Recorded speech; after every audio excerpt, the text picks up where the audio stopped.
Ben ora ciloko no topola, ben ora salah. Aja, dumi, aja, dumi, aja, dumi, aja, dumi, aja dumi. Assalamualaikum warahmatullahi wabarakatuh. Waalaikumsalam. Kembali lagi ke Ojo Dume series spesial bersama bintang tamu kita ada siapa namanya? Om Cakra. Om Cakra. Dan masih bersama Ki Adik dan saya Om Semar. Kali ini ternyata banyak sekali DM yang masuk ke Instagram maupun di komen YouTube mengenai serial kemarin tuh yang mengenai Ukraina dan Rusia. Mereka menanyakan apakah benar Rusia itu menjadi salah satu bangsa yang memang digadang sebagai menjadi menjadi pemulai dari sebuah akhir zaman, dan katanya di sini disebutkan sebagai bangsa Rum gitu. Cuma sebelum masuk ke sana aku juga pengen tahu menurut Ki Adek, sebenarnya Rusia itu kalau dari pandangan spiritual Ki Adek tuh gimana sih Ki? Boleh diceritain Ki? Jadi kalau menurut pendapat saya, negara Rusia adalah sebuah negara rahasia yang memang kenapa dibilang rahasia? Karena dia adalah kunci dari peradaban yang sangat-sangat modern, lebih modern dari sekarang. Jadi kunci peradaban untuk menjadi yang lebih modern lagi atau untuk menjadi kembali ke zaman batu lagi adalah Rusia. Makanya dibilang Rusia ini adalah rahasia. Jadi sebuah tempat rahasia yang telah dirahasiakan oleh para leluhur, oleh cerita-cerita nubuatan yang sudah menunjuk kalau tempat rahasia itulah yang saya klaim menjadi adalah tempat Rusia, yang artinya Rusia itu sebuah tempat yang akan memicu peradaban baru. Okay. Apakah peradaban yang lebih modern atau peradaban yang justru mundur ke masa lampau? Nah, kalau boleh tahu nih Ki, itu berdasarkan dari pandangan spiritual Ki Adik atau memang ada suatu nubuatannya siapa, Jayabayaka atau dari serat apa gitu mungkin? Karena kalau aku pernah ngobrol pribadi dengan Ki Adik, Rusia adalah Rusiah gitu. Rusia itu dapat dari mana gitu Ki maksudnya? Gambaran ini saya dapatkan dari sosok Patih Majapahit, namanya Patih Ini Gajah Mada. dari perjalanan spiritual Ki Adik Betul, ya? betul sekali. Memang mungkin agak nyeleneh saya menanyakan kepada Mahapati Gajah Mada mengenai cerita Rusia ini. Tapi beliau menjawab seperti itu. Dan juga bahkan beliau menjawab kalau cerita Rusia ini sudah dinubuatan itu ratusan tahun yang lalu. Dalam zaman Sunda Wiwitan, Sunda kuno yang berada di daerah Pandeglang. Oh iya. Gitu. Berarti negara Rusia sendiri itu sudah dinubuatkan dari zaman Sunda Wiwitan. Iya, bahkan sebelum kekaisaran Rusia itu ada. Oh. Jadi sudah dinubuatkan nanti di suatu tempat nun jauh di sana, di daratan Eropa dan Asia itu nanti ada sebuah tempat rahasia. Sebuah tempat rahasia di mana tempat itu, bangsa itu akan mengubah tatanan dunia menjadi lebih modern atau menjadi ke zaman batu. Oke. Gitu. Berarti salah satu negara yang memang sudah diprediksi Ya, akan memberikan perubahan terhadap tatanan dunia. betul. Bener ya. Oke. Kalau begitu saya akan beralih ke Om Cakra. Kalau dari sisi literasi dan apa yang sudah dipelajari sama Om Cakra, menurut Om Cakra Rusia itu gimana sih? Bisa ceritakan? Jadi kalau kita membicarakan Rusia dalam literasi eskatologi yang kita sudah pelajari, mungkin juga orang lain banyak mempelajari, yang lebih ahli dari saya sudah dipelajari, bahwa membicarakan Rusia itu tidak terlepas dengan membicarakan bangsa Rum. Yang sudah disebutkan di Al-Quran ya. Oleh Rasulullah sendiri juga pernah disampaikan bahwa sejarah mengenai bangsa Rum. Nah, sebentar saya potong dulu. Berarti anggapan orang mengenai bangsa Rum itu lebih ke bangsa Romawi atau bangsa Amerika tuh berarti menurut Om Cakra bukan itu ya? Bisa bener juga, Oke, karena gini, coba ceritain boleh. kalau kita tarik mundur ke belakang, sejarah bangsa Rom itu sebenarnya tidak terlepas dari kebudayaan, dari sejarah dari bangsa Romawi. Oke. Rom itu mewakili dari Roma. Roma itu di masa itu dia melakukan apa ya, bisa dibilang budaya atau keyakinan itu berdasarkan budaya paganisme Oke. dari Greek, Yunani. Oke. Sampai ada kaisar terakhir dia itu yang namanya Konstantin. Oke.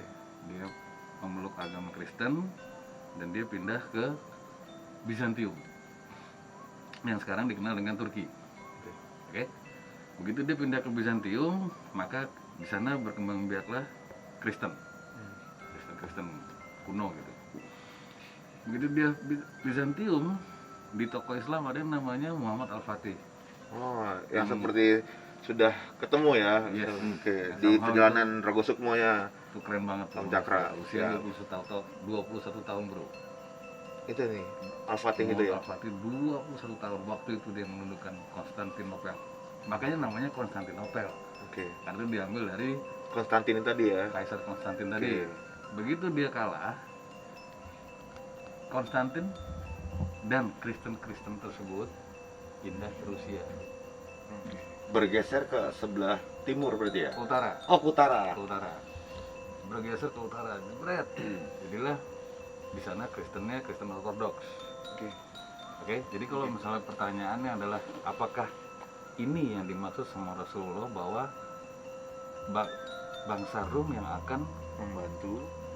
bekerja sama denganmu di akhir zaman? Oke. Kita lihat sama-sama nih, Om Semar. Bangsa Rom melihat kenyataan tadi terpecah menjadi 3. Oke. Bangsa Rom yang sekarang di belakang NATO, Oke. itu adalah bangsa-bangsa Rom yang peninggalan dari Romawi kuno. Oke. Bangsa Rom yang sekarang mendiami Asia Tengah, Eurasia, itu bangsa di Turki. Oke. Lantas bangsa Rom ketiga adalah bangsa Rom yang ada di Rusia. Jadi kalau pertanyaannya apakah bangsa Rom itu di Rusia, itu pertanyaan ini lebih afdol jika ditanyakan kepada orang-orang Eropa Timur. Orang-orang Eropa Timur akan dengan mudahnya bilang Rom itu adalah Moskow, Rusia. Oke. Jadi make sense-nya gini, kalau kita dibilang akan bekerja sama dengan bangsa Rom, jelas bukan Turki sekarang. Ya. Kenapa? Turki bergabung di NATO. NATO. Ya.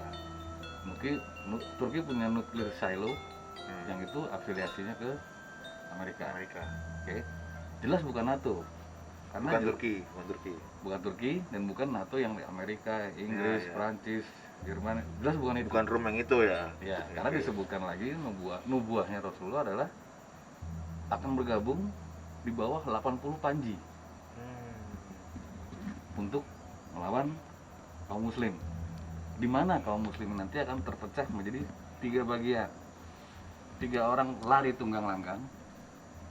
Sepertiga orang akan lari tunggang langgang, sepertiga orang akan meninggal di medan perang syahid, sepertiga orang akan menang. Yang akan memenangkan perang. Nah, itu akan jatuhnya ke Rusia, bangsa Rom yang Rusia. Wallahu a'lam bishawab. Oke. Jadi oke, yang aku pengen tanyakan ketika Konstantinopel dikalahkan oleh Al-Fatih, itu apakah mereka berjalan itu dengan diam-diam untuk mencari suatu daerah baru atau memang dia ya udah gue mundur semua orang tahu gitu di daerah di situ gitu. Ya. Aku pengen tahu. Sejarahnya pendudukan ya, sejarahnya peperangan. Jika berperang dengan Muslim ada apa jelas. Iya. Muslim selalu menawarkan selamat Muslim. Hmm. Lu mau jadi Muslim apa enggak? Hmm. Artinya Islam tidak akan pernah memaksakan atau membunuh orang-orang dengan mempraktekkan agama lain, itu nggak mungkin. Oke. Jadi dipaksakan. Apakah kamu akan, ketika Muhammad Al-Fatih hadir di Konstantinopel waktu itu, rakyat sana sudah berkumpul di Hagia Sophia, mereka ketakutan, kalian akan membunuh saya? Tidak. Saya menawarkan kamu Muslim, kamu tetap berdagang seperti biasa segala macam. Saya datang ke sini cuma pengen ngambil Hagia Sophia jadi masjid. Karena itu adalah nubuahnya Rasulullah yang sudah menjadi hak saya. Diambillah itu. Tapi ya namanya pendudukan Pak, pasti ada yang nggak cocok, ada yang apa. Mereka pergilah dari Konstantinopel yang sekarang dikenal dengan nama Istanbul. Seperti itu, mereka langsung ke Rusia. Somehow di Rusia itu mereka sebenarnya pemeluk agama Kristen yang benar, sehingga ajarannya Kristen yang ortodoks dengan ajaran Islam sebenarnya inline, similar gitu. Jadi sekarang kalau ditanyakan kepada ortodoks yang di Rusia, mereka juga mengakui bahwa Islam itu adalah agama terakhir. Berarti sebenarnya ada, kalau aku lihat sih ada keterkaitan nih, sebenarnya kalau mungkin nih, kalau aku bisa kasih kesimpulan, sebenarnya Rusia atau Rahasia itu mungkin ketika setelah kependudukan dari Konstantinopel, mereka berdiam-diam untuk mencari suatu tempat baru, karena dia sendiri memang mungkin nggak mau menjadi Muslim gitu. Jadi akhirnya dia berdiam mencari suatu daerah yang memang mereka bisa diami, dan mereka membuat peradaban baru di situ. Mungkin seperti, kalau menurut Adik gimana? Kalau dari tanggapannya, dari penjelasannya Om Cakra ini, menurut Adik gimana? Jadi memang sejarah-sejarah masa lampau itu memang sudah pernah diceritakan atau dituliskan dalam nubuah. Nanti akan terjadi seperti ini, nanti akan terjadi seperti ini.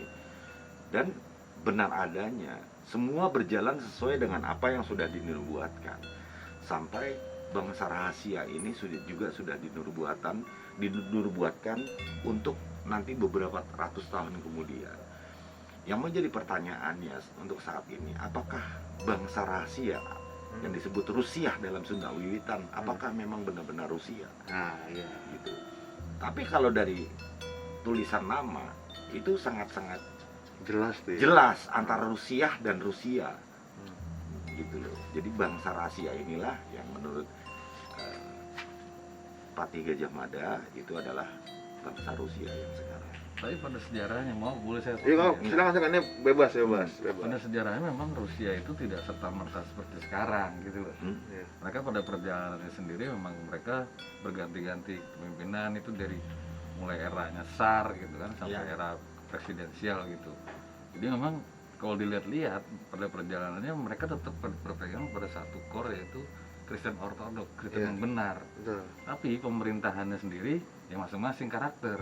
Contoh, pada tahun 1942 ngomong korelasi dengan Ukraina. Ukraina itu pernah diserahkan berdiri sendiri Di zaman zamannya Khrushchev. Zaman Khrushchev diserahkannya malam-malam, sama kayak sama negara Wakanda. Ya. Semua pengumumannya malam-malam tuh. Ini sama nih. Ada pagi-pagi Ukraina udah merdeka, udah berdiri sendiri, dan mereka dijadikan berdaulat. Padahal sebenarnya kalau kita mau ceritain panjang Pak, yang namanya Crimea dan Ukraina itu suku aslinya adalah suku Tartar. Tartar itu apa tuh? Suku Muslim yang masih ada inline dengan Afghanistan, Dagestan, Tajikistan, Kirgistan, apa lagi? Ya itulah yang tan itu. Kazakhstan gitu. Kazakhstan. Dan semua itu Muslim ya, Kazakhstan itu Itu Muslim. semua suku aslinya adalah suku asli Tartar. Yang berkali-kali pengen merdeka tuh gagal sehingga puncaknya 1942 Khrushchev memberikan itu kepada yang bukan bangsanya, bukan Tartar. Itulah masuklah era komunis di situ. Masuklah itu kaum Bolshevik di situ. Boris ya. Seperti di Mati Ketawa ala Rusia ya. Iya, bukunya itu kamu. Itu Pak. Jadi memang secara sejarah mereka tetap holding pada satu kekristenan ortodoks, tapi pemerintahannya beda-beda. Jadi usaha untuk menjatuhkan Rusia itu outside inside. Jadi kalau menurut Om Cakra, jadi sebenarnya yang seperti kita bahas sebelumnya, Om Cakra kan percaya nih bahwa di setiap negara itu dipimpin sama Ya'juj dan Ma'juj lah ya. Maksudnya yang konsep itulah tadi. Jadi menurut Om Cakra itu pun pernah dialami juga sama negara Rusia ya. Sebelum era Putin ini ya. dan Infiltrasi. iya, dan yang menariknya nih kalau mungkin teman-teman sedulur Pak Judumeh gitu tahu Smart People dan Saya Smart People, Pak. oh iya, kamu DM. Terima kasih. Saya defense, Pak. Thank you. Keren tuh. Kalian keren. Jadi emang kalau aku lihat Putin pun dia pernah mengeluarkan statement mengenai Islam itu bukan ancaman buat mereka, bener kan? Yes. Ya, Berkali-kali. ya, jadi mereka bahkan menganggap itu cuman produknya Barat untuk menjelek-jelekan Proxy Islam. war. Jadi kalau misalnya memang ini mendekati akhir zaman, jadi ya kemungkinan dengan kepemimpinan Putin bisa jadi itu benar. Adik Ya. Gimana Kadik, mungkin ada yang mau nambahin Adik? Ya, karena kalau kita gabungkan dengan cerita rahasia, kenapa sih suatu bangsa harus dirahasiakan? Benar, itu Apa gue juga keunggulan? tanya itu sih benar. Apa keunggulan mereka di antara bangsa-bangsa yang lain? Sampai bangsa ini benar-benar menjadi sebuah bangsa yang rahasia. Rahasia untuk perubahan zaman. Apakah zaman itu lebih modern dari sekarang atau bahkan kembali ke masa lalu? Itu tinggal prediksi kita masing-masing nanti rahasia apa. Jadi kalau memang tadi Om Caka bilang seperti itu memang masih ada ketersinggungannya gitu, masih Pasti. dalam arah yang sama. Benar. Berarti alhamdulillah kita menemukan suatu persamaan lagi mengenai dari spiritual Adek, mengenai Rusia dari pandangannya Om Cakra mengenai Rusia, dari kependudukan Konstantinopel ketemu. Jadi terserah dari sedulur Smart People untuk mengartikannya gimana. Kita hanya memberikan suatu pemikiran dan suatu hiburan mungkin. Jangan selalu dianggap serius. Kalau misalnya mau serius, DM aja ke Instagram kita di @ojodumesaris. langsung. Jangan lupa untuk like, comment, subscribe untuk mendukung channel kita agar kita bisa memberikan tema-tema dan info-info yang menarik dan hiburan yang menarik pula. Untuk itu kita akhiri dengan Assalamualaikum warahmatullahi Wabarakatuh. Keep your rights on the stars and your feet on the ground. Noto hati penuri pemudi, noto lihat penora kualat, noto rasa penora ciloko, noto pola penora salah. Aja demi, aja demi, aja demi, aja demi, aja demi.